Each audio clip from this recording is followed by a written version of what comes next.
อันนี้ละศรัทธาสังขารคนเฮานี่บ่มีเลยว่าสิเที่ยงสังขารตุงน้อแต่งถึงต้องมีมือแตกสลายเฮ้ยบ่มีเลยสิมุมใดนั่นคือสิ่งความตายต้องสลายดับขันมุนมีดอกเกมามนุษย์เฮาเกิดมากินมาสร้างเมืองน้องไปทั้งโคตรโลกบ่ได้เที่ยงมันคือดังไม่ผ่านเราบอกคือเพิ่น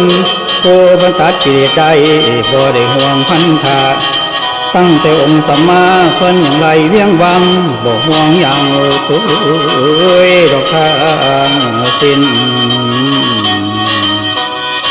เป่าองค์ไล่เมืองกว้างกระบินทองบอกของเกี่ยวหวังมีผ่านแนวเดี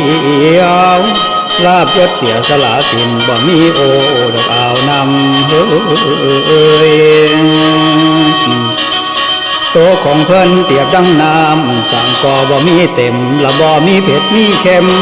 คืนขมหมองมัวบ่ได้เอามากลัวนำเลยคือความสวงคือน้ำข้างบนใบบัวเพิ่นบ่ให้เกิดกลัวมนทินเศร้าดอกเก่ามองเป็นจังสี่ละพี่น้องของทุกสิ่งเพียงสมมุติมนุษย์เฮาเกิดมาแล้วตายไปเบิดเตียงบ่มีเลยที่เหลือค้างวางตามคิวหิวเข้าสายเจ้าสิอยู่ใส่ถึงเวลาเจ้าแล้วโอ้ยบ่มีมนสื่อว่าคนบ่มีมนสื่อว่าตายโอ้ยคุณยายโอ้ยน้อโอ้ยน้อลันนา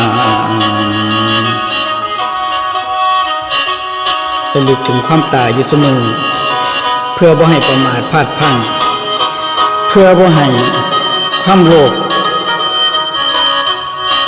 มันมาบังหูบังตาที่เฮ็ดจังผิดไป